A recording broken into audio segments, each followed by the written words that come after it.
Nice and attractive, এটা তো এখন জাতীয় কমেন্টস হয়ে গেছে, যার শতভাগ ক্রেডিট যায় মহামান্য রাষ্ট্রপতি মোহাম্মদ শাহাবুদ্দিন চুপ্পুর কাছে। আর এই জাতীয় কমেন্টসের ঠেলায় তো পুরো ফেসবুক জুড়ে খালি লাড়াচাড়া চলছে আর বয়সন্ধিকালের ছবি ভাইরাল হচ্ছে। ইতিমধ্যেই অনেকে জানে ফেসবুকে হঠাৎ করেই একজন নারীর ছবিতে একটা কমেন্টসের চোখ সবার কট করে আটকে যায়, যে কমেন্টসটা ছিল নাইস অ্যান্ড অ্যাট্রাকটিভ।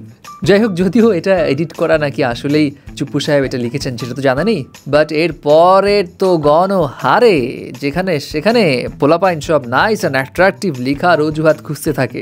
আর এই অজুহাত খুঁজতে খুঁজতে খুঁজতে খুঁজতে নতুন ট্রেন্ডের জন্ম হলো বাংলাদেশে, সেটা হলো আইডি লাড়াচাড়া করা।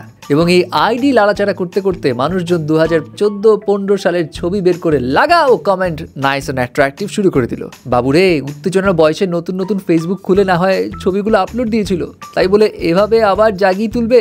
আর এমন একটা কাণ্ড যে হবে এটা কেউ ভাবতেও পারেনি।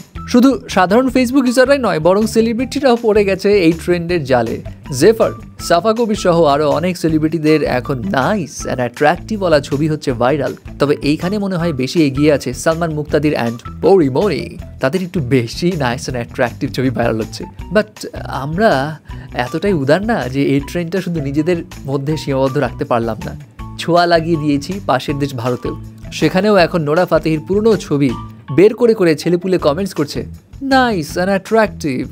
এখন এই ট্রেন্ডের শিকার যারা, তাদের মধ্যে আবার মিক্সড রিয়াকশন দেখা যাচ্ছে। কেউ কেউ নিজের পুরোনো কালের ছবি দেখে নিজেরাই মজা পাচ্ছে, তো কেউ আবার অন্যের লাড়াচাড়া দেওয়ার ভয়ে নিজেই আত্মসমর্পণ করে দিচ্ছে। লে ভাই, আমি নিজেই পাবলিশ করে দিলাম, দাও নাইস অ্যান্ড অ্যাট্রাকটিভ কমেন্টস। তবে অতি আতঙ্কিত ফেসবুক ইউজাররা ভয় দেখিয়ে আবার এটাও বলছে লাড়া দিস না রে ভাই, খবর আছে কিন্তু। কেউ আবার এটাও বলছে যারা আইডি লাড়াচাড়া দিয়ে নাইস অ্যান্ড অ্যাট্রাকটিভ কমেন্ট করবে তারা সবাই হাউন আঙ্কেল। ও বাবা, কঠিন কথা, কিন্তু এইসব কথা বলি কি আর লাভ আছে?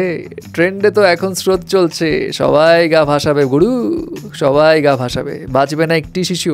বাট এখানে একটা কথা বলি, ওই যে শুরুতেই বলছিলাম যে চুপ্পু সাহেব আসলে নাইস অ্যান্ড অ্যাট্রাকটিভ লিখছে কিনা আমার জানা নেই, নাকি এডিট করা কিনা সেটাও বলতে পারছি না। তবে আমার কাছে মনে হয় বেচারা পরিস্থিতির শিকার। হয়তো তিনি নাইস লিখতে গিয়েছিলেন, অনেক সময় হয় না ফেসবুকে কমেন্টস লিখতে গেলে ফেসবুক নানা রকম অ্যাডজেক্টিভ সাজেস্ট করে, যেমন আপনি থ্যাংক ইউ লিখতে গেলে ফেসবুক বলে যে thank you for your comments, এমন টাইপ কিছু একটা লিখতে।